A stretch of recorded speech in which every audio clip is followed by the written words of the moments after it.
네, 오은혜 씨 어서 오십시오. 네, 안녕하십니까, 오은혜입니다. 예. 네. 피드백 타임 바로 시작합니다. 예. 6255님께서 오늘 대통령의 브리핑을 듣고 참담했습니다. 저희 집안은 응급실을 다닐 수밖에 없는 사람이 4명이나 됩니다. 예.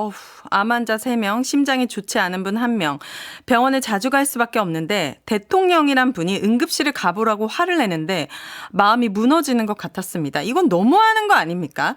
우리가 같은 하늘 아래 살고 있는 건 한 건가요? 아, 이분은 정말 이분의 말씀이 절실하게 와닿네요. 예. 네, 저도 대통령의 말씀을 듣고 어느 나라 대통령 어디에서 살고 계시는 분이지 예. 정말 이해할 수가 없었습니다. 4106님께서 오늘 대통령의 기자회견은 3가지가 없었습니다. 지나온 임기 동안의 성찰이 없고 현재 산적한 문제에 대한 관심이 없으며 대통령으로서의 발언에 고민이 없었습니다. 대통령은 다 잘했는데 국민이 이해를 못한다는 대통령의 아집만 보여준 것 같았습니다. 예. 느끼시는 것들이 비슷한 부분이 많습니다. 보니까. 예. 네. 6665님, 저는 한 장소에서 29년 동안 세탁소를 운영하고 있습니다. 요즘처럼 이렇게 어려운 건 처음입니다. 그런데 요새는 대통령님 혼자만 웃음 지을 수 있는 그런 날만 되는가 봅니다. 저도 오늘 기가 막혔던 게 MBC 기사에 윤석열 대통령께서 이런 말 하셨더라고요. 대한민국의 경제가 살아나고 있다. 예. 전 세계가 주목하고 브리핑이었어요. 있다. 예. 저 보고 너무 깜짝 놀랐습니다. 예. 자, 오늘 또 깜짝 놀랄 만한 재판 결과가 나왔습니다. 예. 인천 미추홀구 일대에서 일어났던 전세 사기 사건 기억하시죠? 소위 건축광 사건입니다. 주택 2,700채를 보유해서 그 전에 잠깐 제가 하나 네네. 설명드릴까 갑자기 생각나서 오늘 대통령의 브리핑을 MBC만 생방을 못했는데요. 네. 그래서 뭐 여러 가지 어떤 왜 네네. MBC만 안 나오지 이런 분들이 네. 좀 계신 것 같아요. 물론 기사도 나오고 다 나와서 이제 아실 분들은 다 아시겠지만 그 전에 저희 MBC 측의 영상을 사용하는 데 있어서 실수로 네.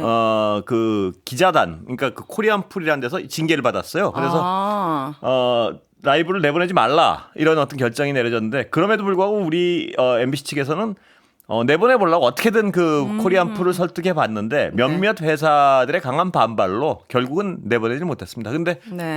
왜 다 나가는데 MBC만 못 나가니까 왜 MBC는 대통령의 브리핑을 내보내지 않느냐는 물음을 주시는 분들이 많아가지고 제가 네. 갑자기 그 생각이 들어서 설명을 좀 드려야 될 것 같아서요. 네, 예. 감사합니다.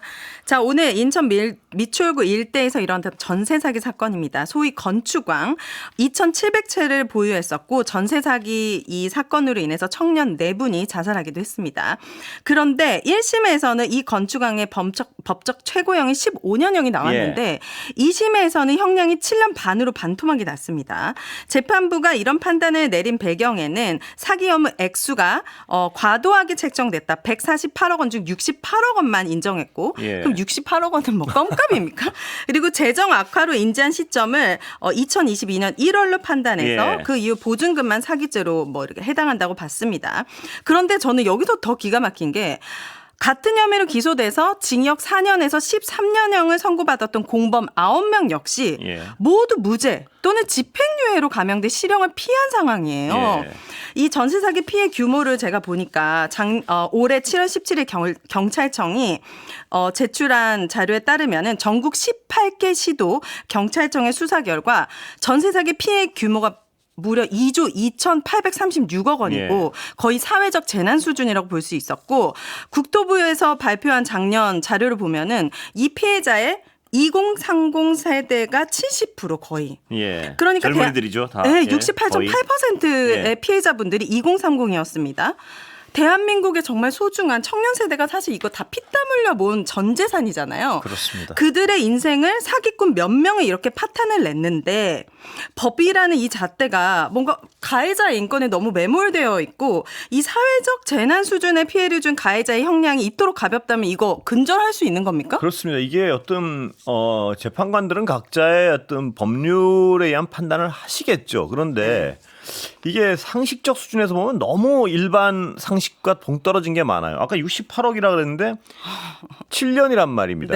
사기를 쳐서요. 그것도 다른 사람의 피 같은 젊은이들의 돈을 사기쳐서 7년 동안 68억을 벌을 수 있다면 범죄자들은 무슨 생각을 하겠습니까? 내가 7년 어디 들어가 있다가 나오면 68억 버는데 이런 그러니까 범죄로 인한 이익이 그거로 인한 희생보다 훨씬 크다는 판단을 범죄자들이 했을 때 이게 과연 그러니까요. 법상식에 맞는지 판사들은 과연 어떤 부분을 감안했는지 잘 이해는 안 돼요. 이게 근데 일반인들이 이렇게 이 판결에 대해서 이해 못하는 일이 잦으면 네. 법 자체가 경시되는 거 아니겠습니까? 당연하죠. 누구나 봐도 그래 저 정도는 벌을 받고 저 정도와 적당하구나를 국민들이 많이 느낄 때 법의 어떤 그 권위가 올라가는 거 아니겠습니까? 근데 이거 왜 그러지 하는 생각이 드는 판결이 많으면 많을수록 네. 그 나라의 법은 무시당하겠죠. 아니, 이해가 잘 안 네. 가는 부분이 있습니다. 예. 이 범죄가 굉장히 악질적인 게 피해자들 중에는 부동산 전문가들도 있었어요. 그러니까 범죄 수법이 너무 치밀하고 악질적이에요. 약간 그렇습니다. 보이스피싱 것 같습니다. 제가 아는 주변의 어떤 분도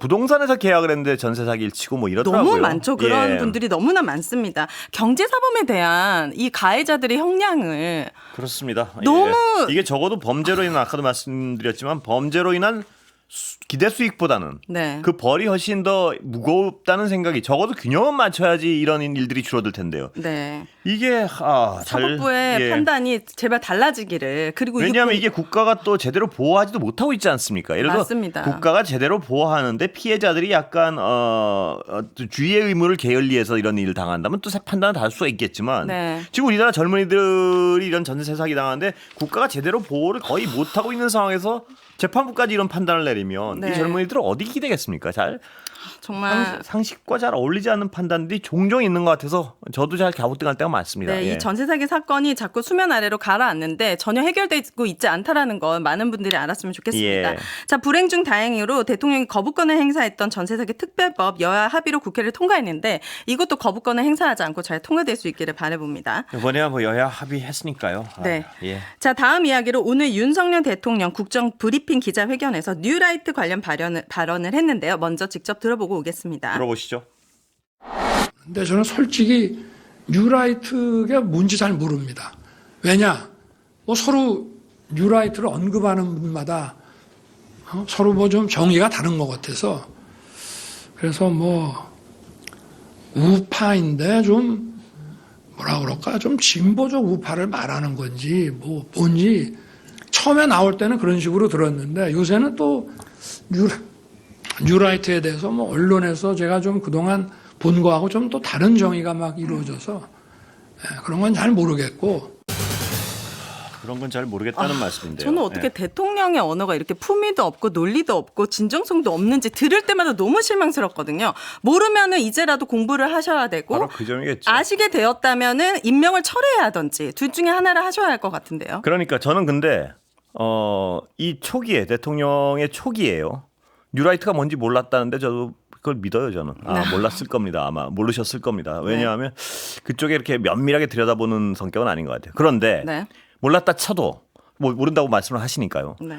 몰랐다 쳐도 모든 언론이 또 국민들이 이러이러한 사람은 이렇게 일본에 경도돼 있고 일본 쪽에 그래서 이걸 뉴라이트라 그럽니다 하고 이렇게 소리를 지르면 네. 인사검토를 위해서라도 이게 뭔가를 들여다보고, 들여다보고 학습을 하는 게 당연하죠.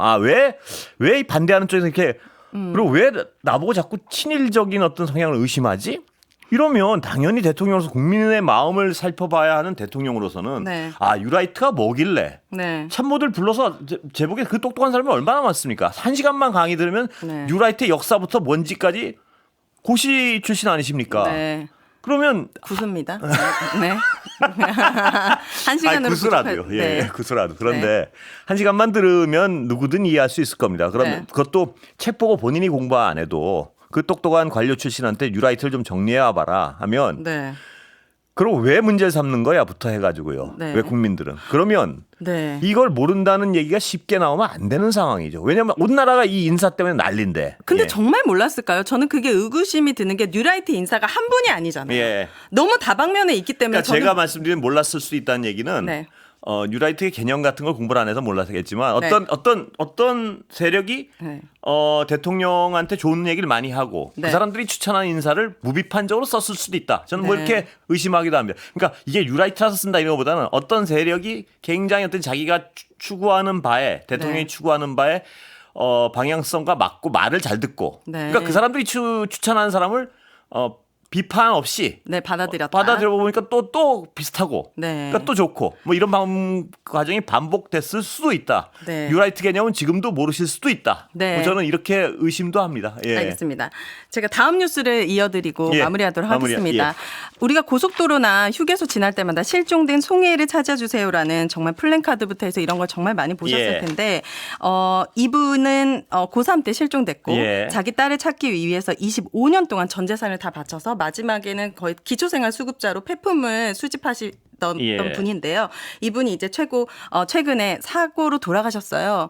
그래서 아버님께서 말씀하셨던 게 더 어느 순간부터는 딸을 찾고 싶은 것이 아니라 이 플랜카드를 본 범인이 예. 이거를 볼 때 죄책감을 조금이라도 느끼길 바라는 마음으로 25년의 인생을 바쳤거든요. 예. 정말 천국에서는 편안하셨으면 좋겠고 이런 악질적인 이 범죄자는 반드시 어디선가 벌을 예. 받았으면 좋겠습니다. 감사합니다, 오은혜 삼각 씨. 고인의 명복을 빕니다.